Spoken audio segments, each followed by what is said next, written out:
Okay, I am Lily from Merino and I am working on spinning dog fur, which is a Shiba Inu with merino. So I've already spun some, so you can see that the merino is, and I'm spinning kind of slowly. Now I'm picking up some of the dog fur. I think in an ideal world,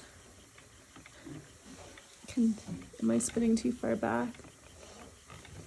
I think in an ideal world, I would have a drum carder or combs to blend this together because the merino gets overspun and I should have pre-drafted. I was like, oh, I don't need to pre-draft because I'm not going to fractal spin.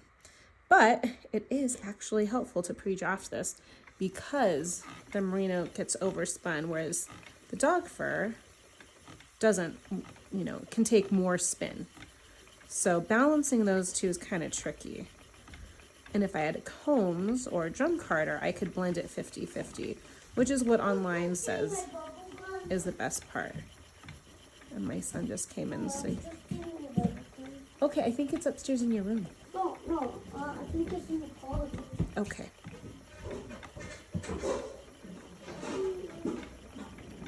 So you can kind of see spots when there's more white, which is the merino. I think. I found my bubble gun. Is it full, Mom? It is full. Go have fun. Yeah. Also, you can see it's kind of a thick and thin that I'm doing. I don't mean to do that, but the staple length of Shiba Inu is really short. So that means like how long do I pull it before it breaks apart? My son forgot to close the door, of course. And so with Shiba Inu, since it's short, I have to keep my fingers closer together, which I think you can see. But the merino has a longer staple length. So I'm keeping my fingers close to draft. And some sections have more fur, others have more merino. And they also say to do a 3-ply. So obviously you only spin 1 ply at a time. And unless you wanted this to be art yarn, which it could be, and you can see I overspun there. So I'm gonna let some of the spin come out just by going the other direction. And also I can draft further, but the merino's like, no, don't pull me. Also, about 2 weeks ago now, I hurt my thumb sledding. So my left thumb is still hurting, and spinning is easier on it than knitting. Okay. So I can get this in. There's still a little overspun, so I'm just kind of drafting. I should go slower. I'm gonna bring some of the fur up. So right now the merino is acting as the core, and that's why this is kind of an art yarn, is I kind of change how I draft. It's a little thick and thin at times, and it also varies how much merino and how much dog fur there is. Getting back to what I was, and so I'm kind of spinning this the other direction because the merino is getting overspun while the dog fur is like, I need to be spun more because I have a shorter staple length. So that's kind of the struggle I'm going through, but you can see like how halo-y this is. And so if you don't like a suri alpaca or a mohair because of the halo effect, you probably wouldn't like this. But you can also see that some of this fur will spin off. And so in order for my friend to have a garment, and I'm sorry, I have to like pull back. I also should get more dog fur. I'm going to 3-ply it. Wow, that's really overspun. I have not overspun in years. It's kind of like fascinating to me that I'm overspinning right now. Usually when I know how I like to spin, and I never overspin. So like this is like, wow, I'm like a beginner again. But you can see like those corkscrews there. So I think it's off camera because I'm pulling back to get and as I pull back, that spin is going deeper into the yarn, which is balancing it out more. There we go. I will get that on. There we go, and you can probably see that. So the 3-ply will help keep the dog fur together, give it some more stability, and it'll make it a thicker yarn.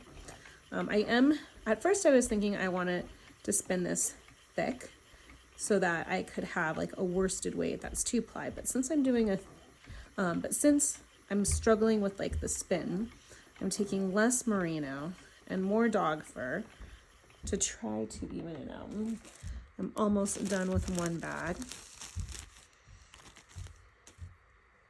I'm kind of glad I don't have a dog right now. He would be, oh, I should, hold on, adjust. Because my dog would be like, what smell is that? Why is there another dog here? But now this might look very itchy to you. I think I kind of ran out of merino. And some sections are pure dog fur as well, which I don't know if that's good or bad. We will see when we ply.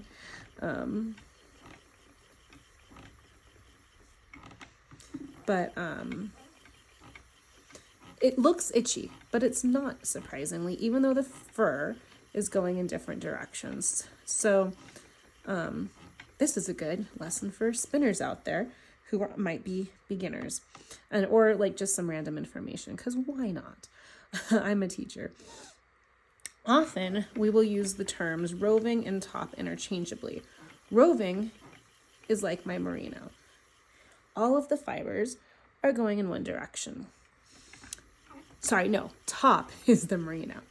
All of the fibers are going in the same direction. Whereas the dog fur, you could say, is like roving because the fibers are not going all in the same direction. And that can affect how fluffy or tight the spin is, and the yarn, the overall product. So it looks itchy, but it's not. And I mean, you can't touch the yarn through the video, unfortunately. And some of the dog fur is coming off, so like I'll need to vacuum. But luckily my friend sent me quite a few ounces. I don't know how many, but there's like 6 of these bags.